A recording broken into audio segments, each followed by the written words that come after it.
Of course, as soon as I start the video, the train comes.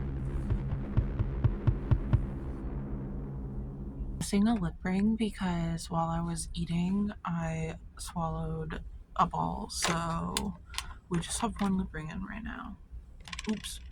No apologies to anybody if you did not expect this kind of look. So, there are a ton of you, and I hope that my look doesn't scare you away. Genuinely, I know it's a lot, but there are a ton of you, and oh, there goes my ear. I knew that shit was gonna fall out too. We're talking about horror, analog horror specifically, because it's my favorite, and if you think that it's played out or lame, then I don't know, sorry. I was thinking about making this like a series of things because so many people subscribed from the last one. It was really shocking, and if you guys like me talking about horror, I can talk more about it and I can research subjects. I don't have too much research on this particularly. I got into analog horror probably like a year or two ago. I had heard about like the back rooms and stuff, but I've always loved like liminal stuff in the back rooms, so that's like a separate thing. I never saw the Blair Witch Project.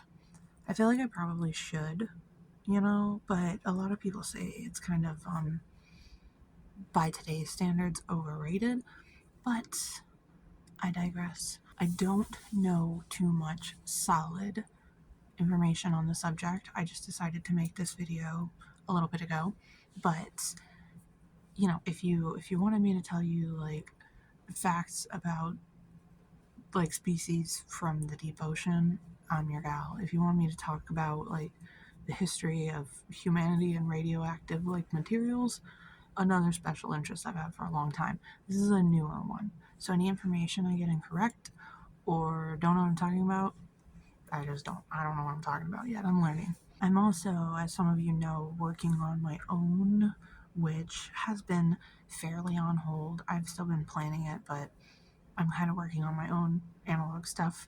I use this camera a lot and I love it so much, but guess what? I have used this on my computer one time. I plugged it in. It's got a little like USB thing, and you're supposed to be able to transfer files or charge it.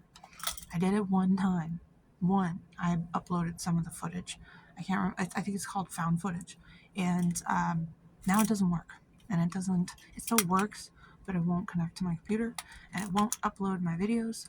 And all it'll do is charge, which really sucks. So tomorrow, I'm going to buy an adapter so I can plug it into my computer and get all of the footage that I have for you guys. It's kind of warm in here in the hoodie and with all the makeup, and I'm overstimulated with the wig and no AC, so just ignore the fan. Quick tip, if you have makeup, if you do your makeup or you have like, whatever, this thing really helps a lot. I think the thing that really draws me to analog horror is it tries really hard while at the same time is very grassroots, homegrown, kind of. The vibe about it is just so good and comforting, while at the same time being like unnerving.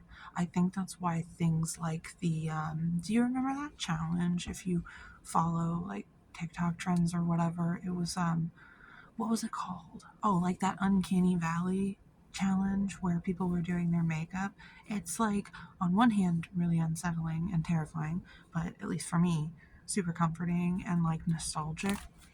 And that's one thing I really, really love about it. It's super creative, I'm really bad with names. I need to look up some that I'm thinking about and like put them up here when I'm referencing like creative ones. There's Mystery Flesh Pit National Park. That one's pretty cool. I like that one a lot. There's one specifically that I'm thinking of, super popular, but I'm really forgetful. So I'm going to put like a little screenshot of who I'm talking about here. Super amazing. I had referenced in my last video something called Angel Hair or the Walton Files. Those are both, one is like a collection of VHSs. I can say that much. Angel Hair is like a collection of VHSs, and it starts off as like these cartoons. I don't remember if they have live action footage, and cartoon elements, and it's all posted online, and it was done in like a specific order. I missed out on when this was like coming out, so I've just seen the videos and responses to it, but it's really cool stuff. It's really creative when you see these like normal everyday people. A lot of times these are like one dude who decided to make this huge project, and it's some of the most like commendable shit that I've ever seen, and I hope to be there one day. I'm still learning how to be motivated enough to commit to that kind of stuff because I have music projects and I have art projects, and I'm like, that's the ultimate goal, is doing stuff like that. I find the most entertainment out of creepy, unsettling, liminal videos that people make on like any shorts that I do watch that are super trippy, where it's shifting between dreamy and reality. That's like the coolest shit, in my opinion, out there. Because the other thing is, analog relies on old school technology. It usually doesn't, but they edit it and filter it to make it look a little different. It's a little bit of a, editing trick. Like I said, the video that I posted that was called Found Footage was filmed on my shitty old camera, but you can use your phone and then edit your videos to look like old and stuff, which I've done before too. And there's just some really cool stuff out there because it doesn't rely on the trope of a murderer or a serial killer, or oftentimes they're monsters in some way or another. You can think back to, what's that one called? I promise in further videos I will do more research, but Stolen Tongues, it's very old, very renowned, popular media from back in the day, which centered around like Slenderman and stuff like that. I don't know too much about it. I haven't watched it yet, but there's some insanely creative stuff that doesn't follow, again, like I said in the last video, Hollywood tropes, boring stuff, or gore porn, which is a huge thing, which I'm not saying I have anything wrong with. I personally do a lot of like gory, super, super gory art, and that's just something that I enjoy, but visual, like film, it's just super overplayed. Like, I was just watching earlier, and this is no shade, I thought this was really cool, but there's a Sabrina Carpenter video. I can't remember what it's called, but I watched it like 2 or 3 times. It's got Jenna Ortega in it, and they're like murdering each other in all these different ways, which does appeal to me, but it really shows how normalized it kind of has become in modern day media. It's like nothing new. You could watch the least scary movie ever and see somebody be like completely dismembered. It's common in media today. So a lot of analog horror doesn't rely on that kind of shit, and that makes it super nice because people gotta get creative. Again, Mystery Flesh Pit, it's so fucking creative. And then this dude just made this, and people will have like their friends help out. It's super like grassroots, homegrown, old school YouTube vibes, and that's what we want to bring to the table. You know what I'm saying? Somebody had commented that I like gave 2010 YouTube vibes, and I was like, that's so sweet. And then someone else was like, what does that mean? And I was like, I think it just means pulling out a camera and having fun. And that's a huge part of these like analog horror projects. Granted, a lot of people say it got overplayed, right? It got overplayed, too many people are doing it. But if you put all that effort and creativity in it, then like, fine, that's more analog horror for me to consume. As long as it's not like crappy or just made to be viral, I don't know. But I think that's the element about it that I love so much, is people are just like, I just wanted to do it. I just wanted to have fun. That's how I feel. And I'm hoping that I can really lock in and hone my focus on this project, because it's a really cool world out there. Out of all the types of horror media that I talked about in the last video, analog is number one, even over video games, because video games kind of stick to that classic horror trope. My light shut off a lot of times, unless you're looking for indie games like that one I told you about, World of Horror. I need to get that on Switch. I want to do like maybe a video about it or something. I don't know. I think I just mostly wanted to make a video to say, like, hey to everybody and welcome.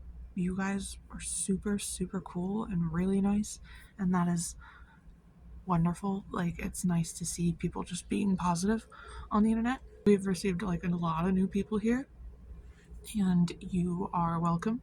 No pressure. I hope you like it here. I hope I'm not too freaky, like, to scare you off, because that's definitely not gonna change. So that's kind of part of the package deal. Also, please let me know if there's a theme of horror you want me to talk about or anything.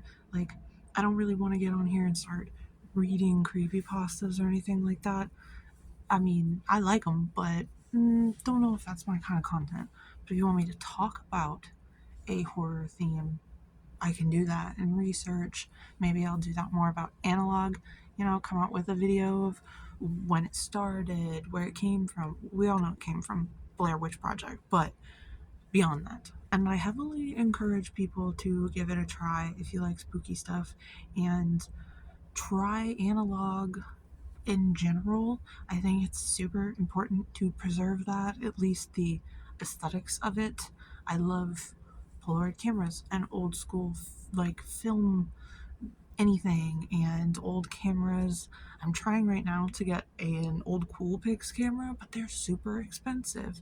And I know some of this stuff's digital, some of it's not technically analog. I understand, I'm learning, but old technology, super cool, specifically old cameras. Like, I have some old cell phones that I think I already gutted and took the batteries out of. If I didn't, I would use the cameras. I don't even know how I'd get those on a computer, but if you can, I would do it because it's super cool and it's fun and it preserves history, and that's something I want to bring to the table. So I love you guys. I'm gonna go wait for my husband to get home and welcome, and I will see you very soon. Okay, bye.